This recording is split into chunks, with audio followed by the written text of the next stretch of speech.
All right, ladies and gentlemen, welcome back. This is HD Starcraft, and I am back for Game 3 between EG Jaedong and Startail Bomber from the Grand Finals of the WCS.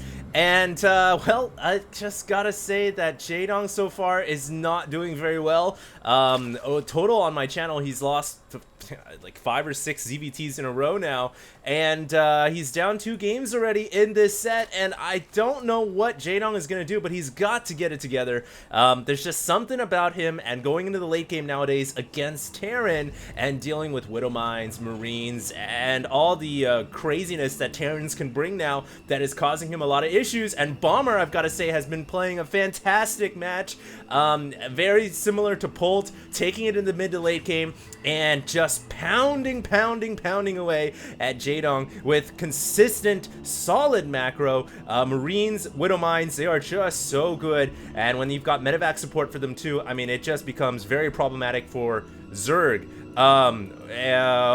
What the hell is Bomber doing here? He's not, oh god, he's gonna go for a proxy barracks, and we have a barracks going up on the right hand side. Now this map, GSL Planet S, is a pretty small map, and because of the size, the tininess of the map, sometimes you will see cheesy play. Having said that, though, I do feel like this is a great map for Terran versus Zerg in the late game. It's pretty hard for Zerg, in my opinion. But Bomber is just going to try to take it right now, right here. He's going for the double proxy barracks. Oh, man, this is super all-in. And Jaedong has gone for a 15 hatchery, which is basically the worst possible opening against a move like this from Bomber. So this is going to be very difficult for Jaedong to deal with. Now he does have an Overlord that's making its way over here to the barracks, so he will see the proxy, but but will it be too late is the question here. Now he has started a spawning pool, and of course Bomber right now is just hoping that no Overlord comes by. Of course the Overlord is going to be coming in pretty soon here, and Bomber, I would imagine, as soon as this Overlord comes in, he knows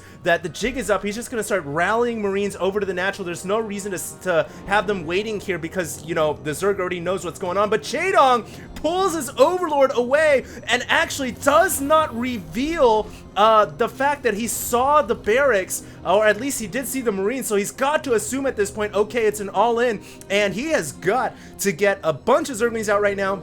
It looks like he's been saving up money. He hasn't been building additional drones. That's very wise. He needs all the larvae he can get to make Zerglings right now, and he's got to make Zerglings, and 4 Zerglings are on the way. But meanwhile, triple bunker is coming up for Bomber, and he is going to try to just shut Jaedong out.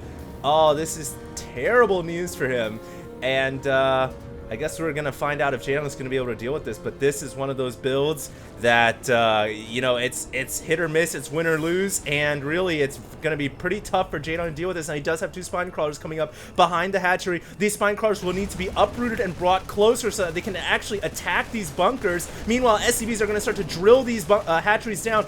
And one thing you do see sometimes at the very high level is Marines popping out, attacking the Zerglings, attacking the crawlers, and then hopping back into the bunker before the spine crawler can actually hit the Marine. Very sick micro can happen in spots like this. So just keep your eyes peeled out for that.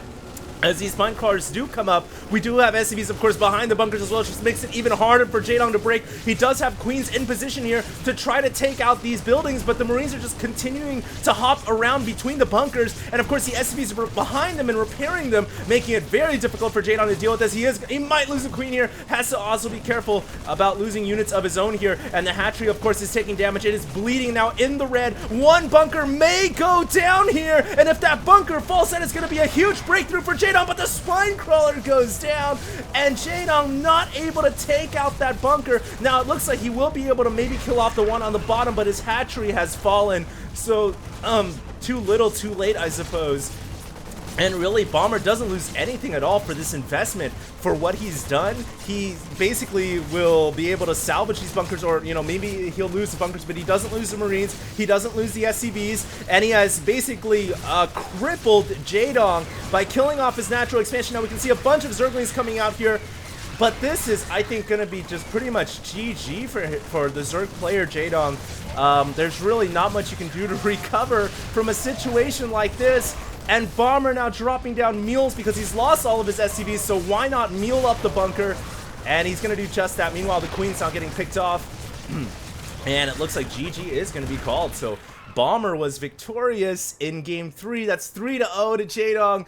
And you can't really blame Jaedong because it was just a sick build from Bomber. And even scouting it out with the early Overlord wasn't enough to deal with it. So, I mean, how do you deal with that kind of an attack? I don't know.